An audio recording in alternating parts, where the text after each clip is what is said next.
Philadelphia, and our billionaire-friendly mayor has decided to make a bunch of tax cuts for the rich people and tax increases for small businesses. Also, SEPTA, our public transit provider, is in a really huge deficit. They're cutting 5 regional rail lines, 53 bus routes. They're proposing hikes to the water rates. So we also cover utility companies. There's a lot going on with our energy and water and gas provider. A lot of people don't know, right? You gotta go to these utility commission meetings. We also cover the tax commission. We explain to people how taxes are collected or not collected in our city. And a lot of what we do is explaining how government works, right? Because you can't cover these stories and people don't actually understand how the government works.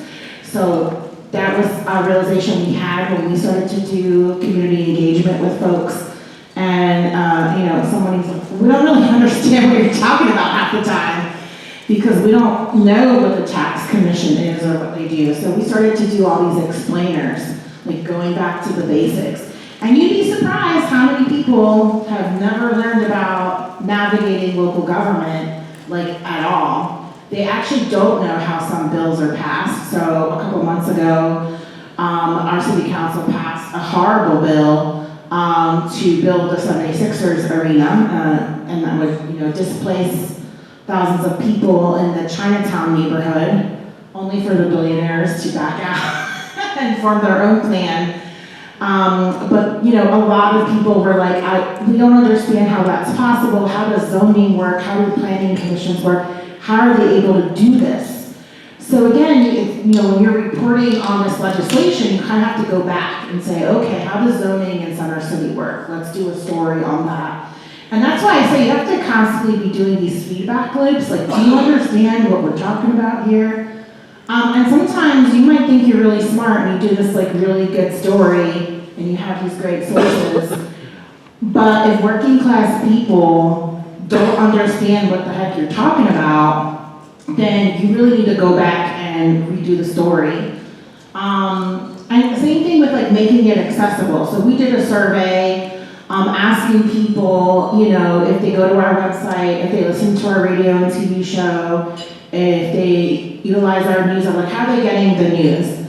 And almost everybody said through our newsletters. We have about 20,000 newsletter subscribers. And people said, we know you have a show, but we don't want to listen for a whole hour. So can you distill it? And this is like the TikTok syndrome, right? The 60 seconds. So I see what you're doing, and I'm like, okay, but this is what people ask. Don't blame me. It was not my fault. No, it's definitely not your fault. But again, those of us who've been journalists for a really long time, this is so frustrating because I'm like, how do I explain this complicated issue in like a minute? Like that's the problem. But again, you gotta give people what. So luckily we have a really great social media person who then started making the clips from our show into 60-second clips. And then we noticed lots of people started clicking on that and not our 1 hour recorded YouTube show, right? So we actually saw a difference, right? People wanted in short bites. And actually, by putting it in small pieces, we had a lot of content for the week, right? So, and then for people that want the longer version, they can go online and they could go, get it on the newsletter. But I think one of the most important things that we asked, which is, what action did you take as a result of, listening to, or watching our program, or getting our newsletter, or reading our news? And we had a list of different actions, which was like, I called a legislator, I attended a city council meeting or utility commission meeting, I registered to vote, I went to vote, I helped other people vote, I went to a community organizing meeting, I went and researched a public policy and I learned about it. And we had a few others. Because again, it's like, what are we doing here? Like, what is and when you're all volunteer, to be honest, you don't care as much about that, but when you start getting grants, you're like, oh my God, I've got $100,000, what are we reporting, you know? Like, we never had to report to anybody, like, what we were doing. So we started to think about impact data. And so we found that 98% of our respondents had taken at least one action. And more than 50% had taken 3 actions, at least 3 actions. So that told us that, like, okay, people are taking action in their local communities in some way, and this is something that we can report, you know, to our funders as a result. But I think it's super important in New Jersey, as our civic information funds are at risk, to also collect that data and communicate what has happened in your community as a result of your reporting, as a result of the news and information that you provide. And so I want to bring that question to both of you. Like, what type of impact do you want to see? And do you have any stories of impact that, you know, you put something out there in your community and then they were able to, you know, either engage civically or something? Yeah, absolutely. During the election, we did a series on Black Republicans. And that part, all right? But nobody was doing it. Nobody wanted to hear from them. People thought that they were crazy, right? They said, oh, they gotta be nuts. But we sat down and we listened. And we reported what they had to say. And I was pleasantly surprised that these were people, I may not agree with them, right? But these were people who genuinely wanted the best for their community. They wanted to see it happen a different way. Now, anecdotally, after this ran, I got a lot of calls. A lot of calls. Some people thought I was nuts for running the series. Some people asked me, are you a Republican? Wait a minute, that's my business. But I'm registered to vote, so you can look it up if you want. But, you know, I'm not. But it was interesting to see people consume my work, ask their questions, but then after the election, oh, it changed then. Well, you did that Black Republican story, didn't you? Yeah, I did 6. We did 6. Well, how did you know? How did you know to do that? I said, because everybody has an opinion. And everybody's opinion should be welcome. If I'm a news organization, I can't just make the platform available to those people whose ideas I think I'm gonna like.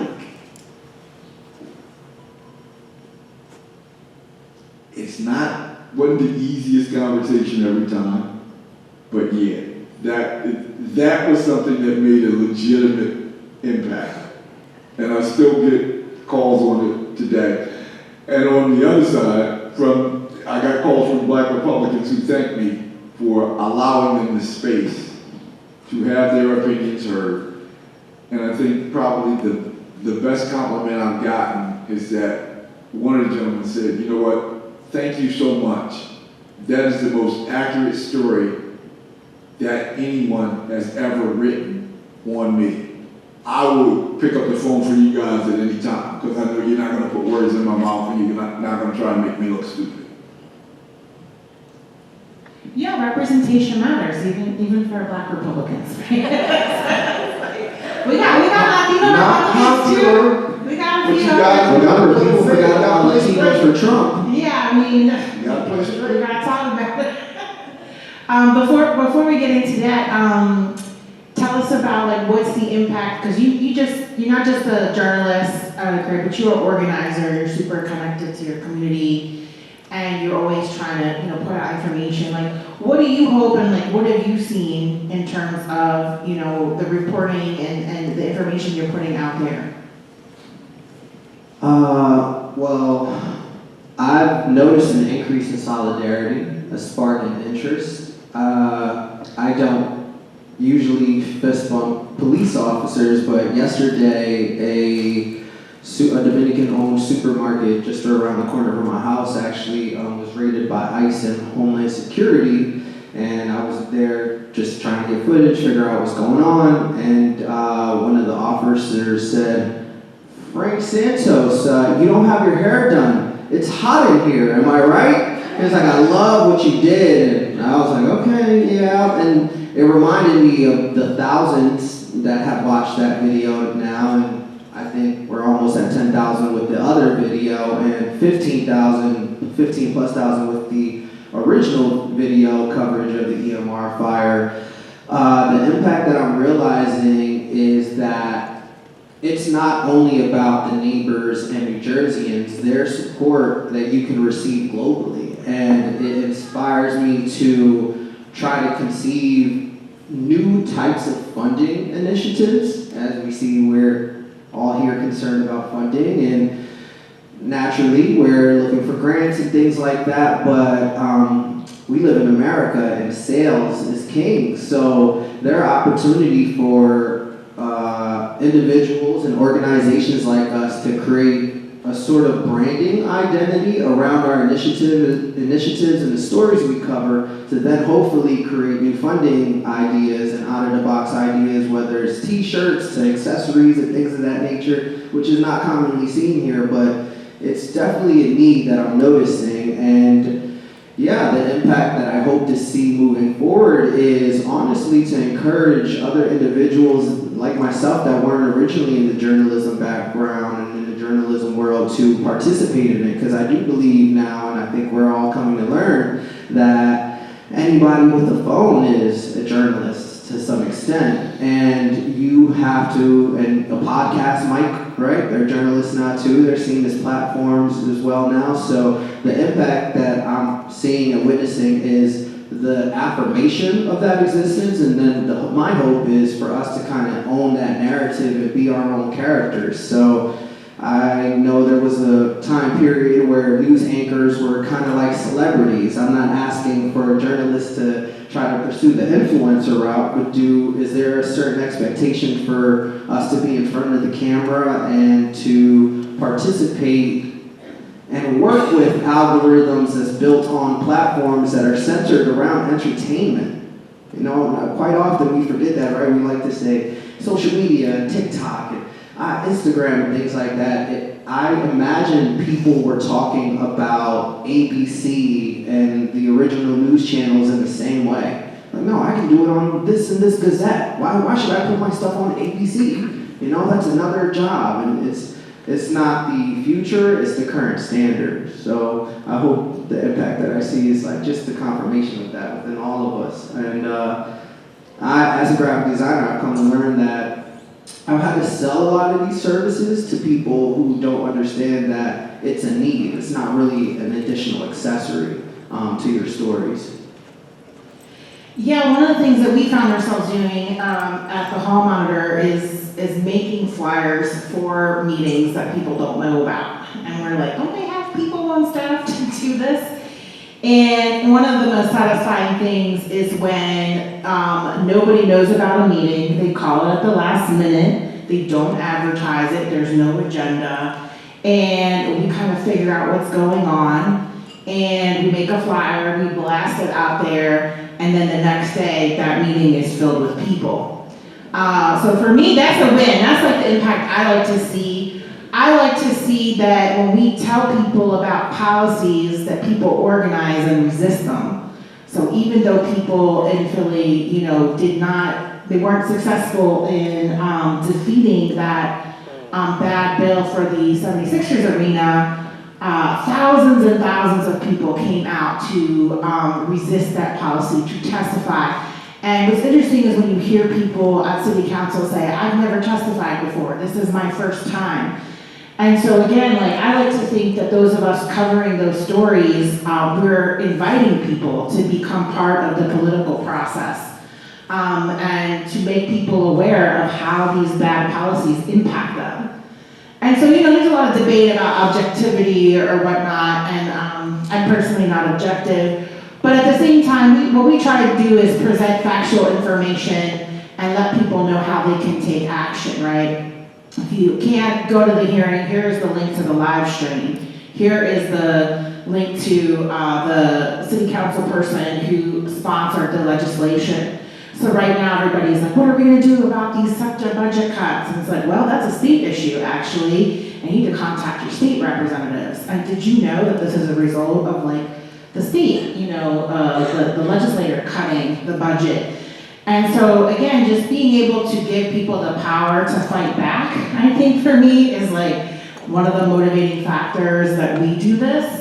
Same thing with like the EMR fire. It's like, this fire happened because these people were careless, and to see that many people testifying, right? Like, that's gotta be satisfying Yeah, as and well. I'll chime in on that. The agenda for that day was 218 pages long. I mean, some of us know that's common, right? There's a lot of stuff and information on there, but who cares, right? This should not be 218 pages long. It should be a good 2-page summary. But yeah, that's the types of challenges we're facing. Yeah, and Accessibility issues. yeah, one of the things that I have been working on since January is literally just keeping people safe in the Latino community who are undocumented, who have family members who are undocumented.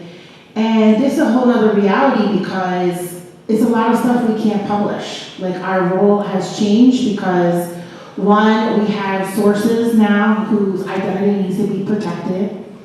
Two, like, we have to figure out other ways to get the information out that's not public because we know the federal government is like surveilling us and looking at all of our content.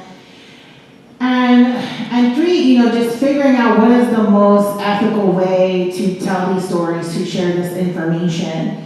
And I'm part of a collaborative of Latino journalists, and we primarily use WhatsApp, right? And we're doing all this translation. A lot of the legal stuff is very difficult to translate into Spanish.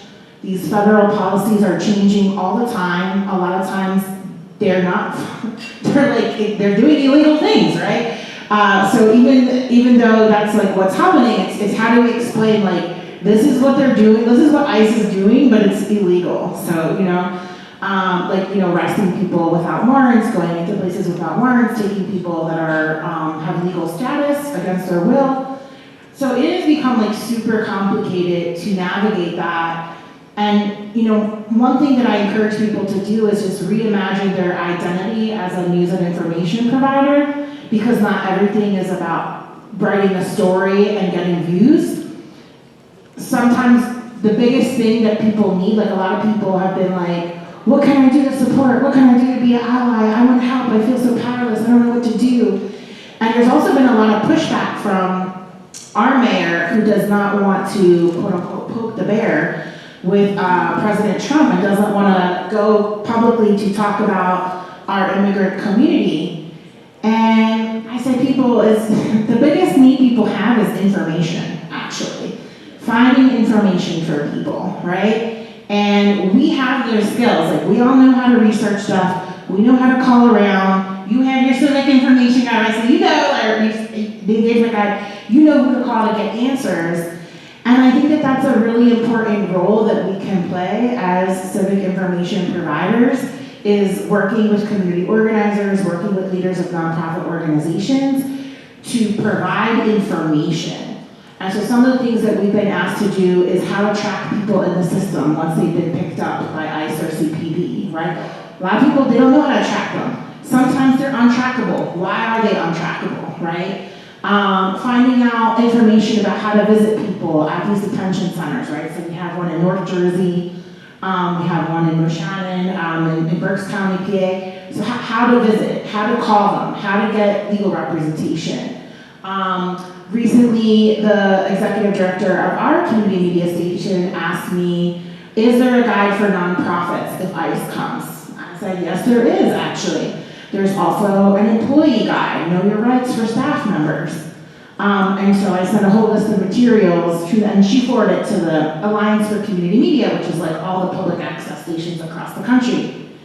So again, like, we're incredibly resourceful, and I think a lot of people don't understand that, like, that is a really, really important service that you can give to your community, is tracking down information, finding the people to call. In a way, it's like social work or case management, but you are providing the information to people who are in these communities, like faith-based leaders, like immigrants' rights organizations, like law firms that provide legal clinics, you know.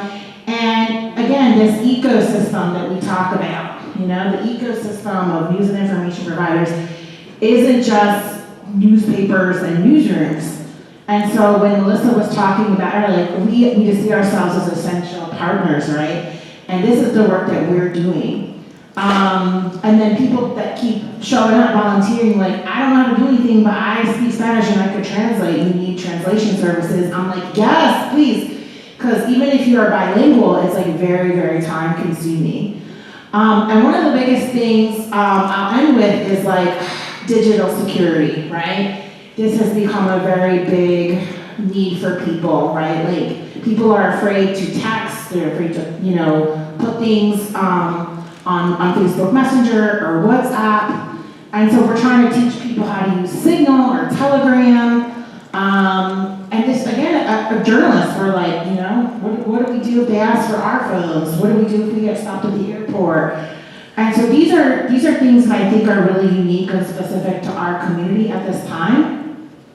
And I gotta say, I'm not an immigrant, I'm Puerto Rican, we have citizenship, but I see myself as playing a vital role to my immigrant Latino brothers and sisters, right? Because ultimately, we're all in the same struggle, right? And if we speak the language and we understand the culture, we're in a position to help. And so, the last question I want to ask you is, like, you know, what are some of the unique needs the Black and the Latinx community has at this time that might be different from, you know, other communities? Yeah, I can, even while you were speaking, it reminded me of this statistic.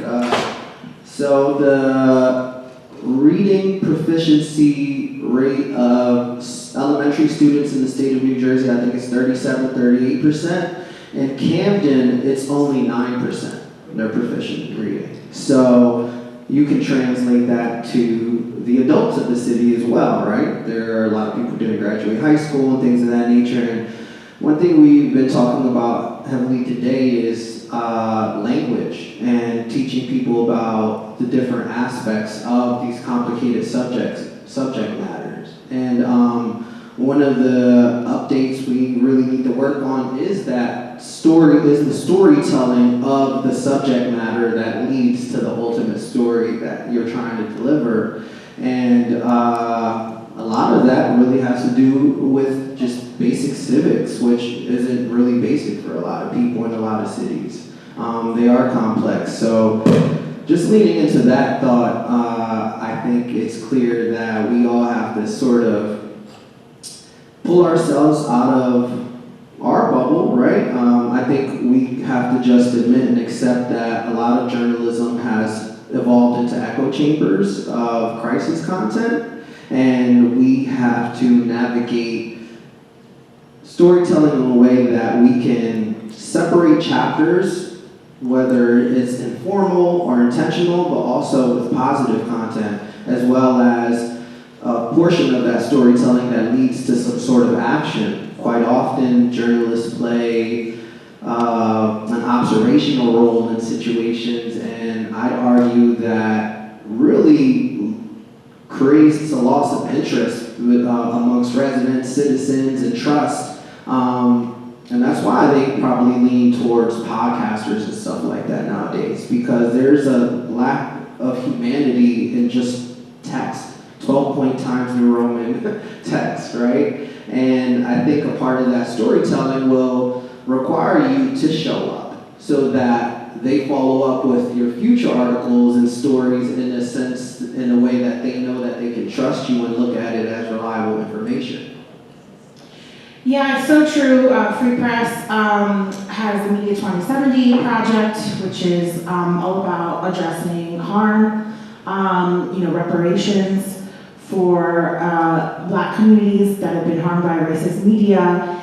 And even though, I didn't work for mainstream media for most of my career, I still find that I have to explain myself, right? Because there is such a distrust with legacy media outlets that now I sort of say, hi, I'm with the community radio station, right? Or I'm with the Latino media.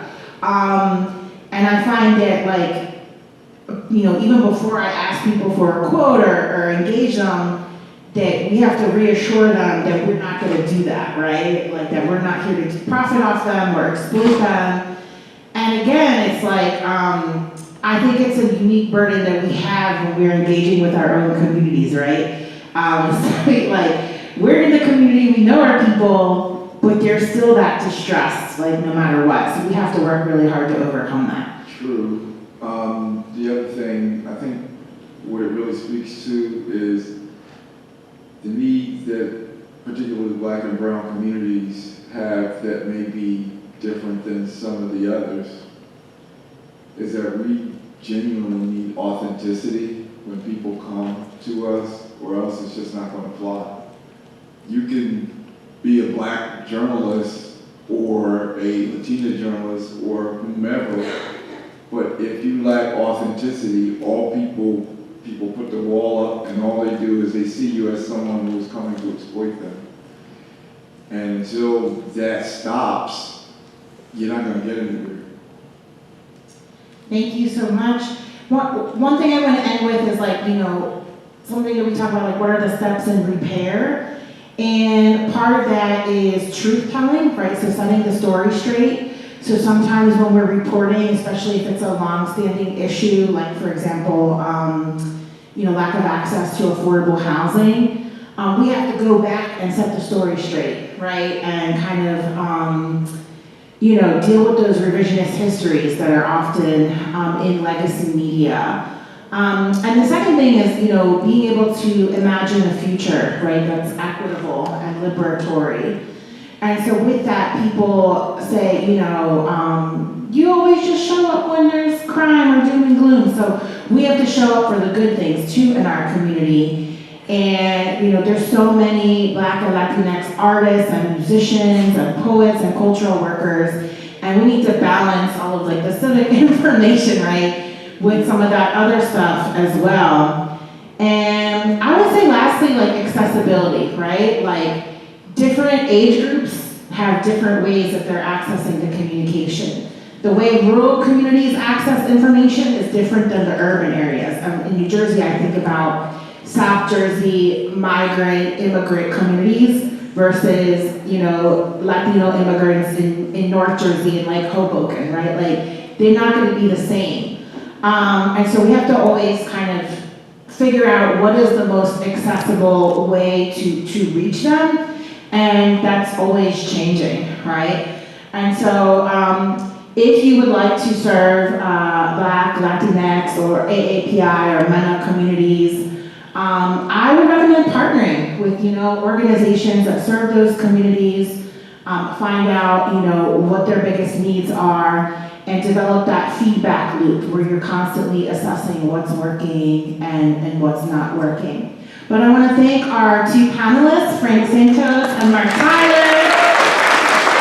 And don't forget to take action, call your senators and assembly people, and let them know how important funding for the NJCIC is. I'm going to make it easy for you. Scan the QR code